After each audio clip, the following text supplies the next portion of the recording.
জন্ম মৃত্যু পোর্টালে গিয়ে নতুন জন্ম সার্টিফিকেট কিভাবে অ্যাপ্লাই করবে এবং কি কি ডকুমেন্টস লাগবে এই ভিডিওতে স্টেপ বাই স্টেপ দেখিয়ে দেবে। প্রথমে তোমাদেরকে গুগলে যেতে হবে। গুগলে গিয়ে এখানে জন্ম মৃত্যু তথ্য লিখে এই অপশানে ক্লিক করে নিতে হবে। এখানে ক্লিক করার পর তোমাদেরকে এরকম একটি ওয়েবসাইট খুলে যাবে, ঠিক আছে, জন্ম মৃত্যু তথ্য পোর্টালটি। এখানে গিয়ে যে 3 নম্বরে যে সিটিজেন সার্ভিস আছে এই জায়গায় ক্লিক করে বার্থ যে অপশানটা আছে, এই জায়গায় অনেকগুলো অপশান আছে, apply for new registration tag, download certificate.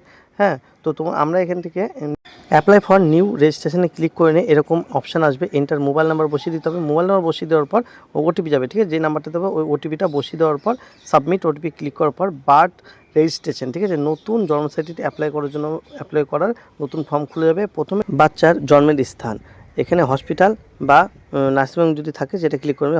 Hospital এখানে বলেছে যে স্টেট, তারপরে ডিস্ট্রিক্ট তোমাদের সিলেক্ট করে নিতে হবে। ডিস্ট্রিক্ট যেটা আছে তোমাদের সিলেক্ট করে নিয়ে তারপরে অপশান আছে রুরাল না গ্রামীণ, হ্যাঁ, যেটা অপশান আছে সেটাই সিলেক্ট করে নেবে। মিউনিসিপ্যালিটি হলে মিউনিসিপ্যালিটি, এবার কোন মিউনিসিপ্যালিটি সেটা তোমরা দেখে নেবে, ঠিক আছে, যেটা অপশান ক্লিক করবে। তারপরে যে হসপিটাল টাইপ এই জায়গাটা ক্লিক করে নেবে, হ্যাঁ, গভর্নমেন্ট নাকি প্রাইভেট, ঠিক আছে, গভর্নমেন্ট হলে হসপিটাল আর প্রাইভেট হলে তো নার্সিংহোম। তো এখানে যে কি বলেছে যে কোন নার্সিংহোম বা কোন হসপিটাল সেই জায়গায় অপশানটা অটোমেটিক চলে আসবে ঠিকঠাক, ঠিকানা বা অ্যাড্রেস দিলে। তারপরে নিচের তথ্য দিয়ে শিশুর তথ্য। এবার বাচ্চার কিন্তু এখানে ডেট অফ বার্থ তোমাদেরকে বসিয়ে নিতে হবে। হ্যাঁ, এই যে ডেট অফ বার্থ জন্মের তারিখ, বাচ্চার যে জন্মের তারিখটা আছে সেটা কিন্তু ডিসচার্জ সার্টিফিকেটে পেয়ে যাবে। তো এই জায়গাটায় জন্মের তারিখটা সিলেক্ট করে নিয়ে বসিয়ে নিতে হবে। বসিয়ে নেওয়ার পর যে জেন্ডার আছে, পাশে যে জেন্ডার অপশানটি আছে সেই জেন্ডার কি, ছেলে না মেয়ে, হ্যাঁ, মেল বা ফিমেল যেটি অপশান আছে সেটি তোমাদেরকে বসিয়ে নিতে হবে।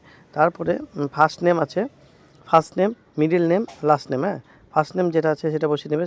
মিডিল নেম বসাতে পারো, না বসালে তোমাদের লাস্ট নেম অপশানে বসিয়ে নিয়ে এই যে তারপরে তোমাদেরকে বলছে যে বাচ্চা সিজার নাকি সিঙ্গেল না টুইন। হ্যাঁ, সিঙ্গেল না টুইন, সিঙ্গেল, টুইন যমজ হলে যমজ। হ্যাঁ, তারপরে এখানে বলছে শিশুর বাবার তথ্য, ঠিক আছে, এখানে বাবার তথ্য first name, middle name, last name option আছে, এই যে ক্লিক করে নিতে হবে।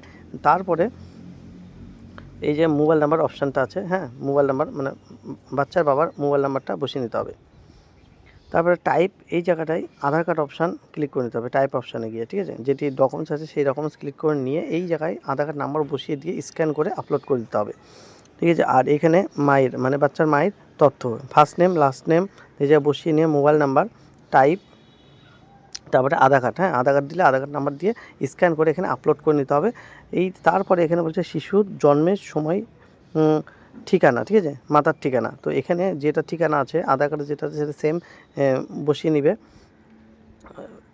তো তারপরে এই নিচে যে অপশানটি আছে যে ইন্ডিয়ার মধ্যে যদি হয় তাহলে টিকমার্ক করে দিয়ে সেম অ্যাড্রেসই থাকবে। তারপরে পিতা ও মাতার তথ্য, এখানে ধর্ম যেটা আছে সেটা বসিয়ে নেবে। তারপরে পিতার শিক্ষাগত যোগ্যতা এবং পেশা কি আছে সেটা বসিয়ে নেবে। মাতার শিক্ষাগত যোগ্যতা কি আছে বা পেশা কি আছে সেটা বসিয়ে নিতে হবে। তো এখানে তোমাদের গভর্নমেন্ট সরকারি হলে ইনস্টিটিউশনাল গভর্নমেন্ট করে নিতে হবে। আর এই জায়গাটা ভালো করে দেখবে, প্রথম এখানে বলছে যে প্রথম বিবাহের সময় মাতার বয়স কত ছিল সেটা বসিয়ে নেবে। আর তারপরে এখানে বলছে যে বাচ্চার জন্মের সময় মাতার বয়স কত ছিল সেটা বসিয়ে নেবে। তারপরে এটা নর্মাল হলে নর্মাল, সিজার হলে সিজার। আর এই নিচে এই জায়গাটায় দেখা যাচ্ছে যে জীবিত এই সন্তান সহ জীবিত সন্তান কটা, প্রথম সন্তান হলে একটা হবে আর দ্বিতীয় হলে দুটো হবে, ঠিক আছে, যেটা হয় সেটা তোমরা বসিয়ে নিবে। তারপরে জন্মের সময় শিশুর ওজন কত ছিল সেই জায়গাটায় তোমাদেরকে বসিয়ে নিতে হবে, ঠিক আছে। এখানে ওজনটা বসিয়ে নেওয়ার পর এখানে গর্ভের স্থিতিকাল কত সপ্তাহে বাচ্চা জন্মগ্রহণ করেছিল এখানে বসিয়ে নিতে হবে। আর রিমার্ক যে অপশানটা আছে এখানে তোমরা কি করবে, এখানে শুধু যে সময়টা কোন সময়ে বাচ্চাটা হয়েছে সেই সময়টায় ডিসচার্জ সার্টিফিকেটে দেওয়া আছে সেটাই কিন্তু এখানে বসিয়ে দেবে, ঠিক আছে। এখানে বসিয়ে দেওয়ার পর এই যে ফর্ম নাম্বার 1, হ্যাঁ, এই ফর্ম নাম্বার 1 হাতে ফর্ম ফিল আপ করে স্ক্যান করে এখানে আপলোড করে নিতে হবে। এবং তারপরে যে আপলোড আছে ডিসচার্জ সার্টিফিকেট, হ্যাঁ, সার্টিফিকেট ইস্যু। তো এই জায়গায় দুটো ডিসচার্জ সার্টিফিকেট দিবে, সেই দুটোই ডিসচার্জ সার্টিফিকেট স্ক্যান করে কিন্তু তোমাদেরকে এখানে আপলোড করে নিতে হবে। আপলোড করার পর তোমাদেরকে এই যে সবুজ কালারের সাবমিট অপশানটি দেখাচ্ছে এই জায়গাটায় ক্লিক করে নিতে হবে।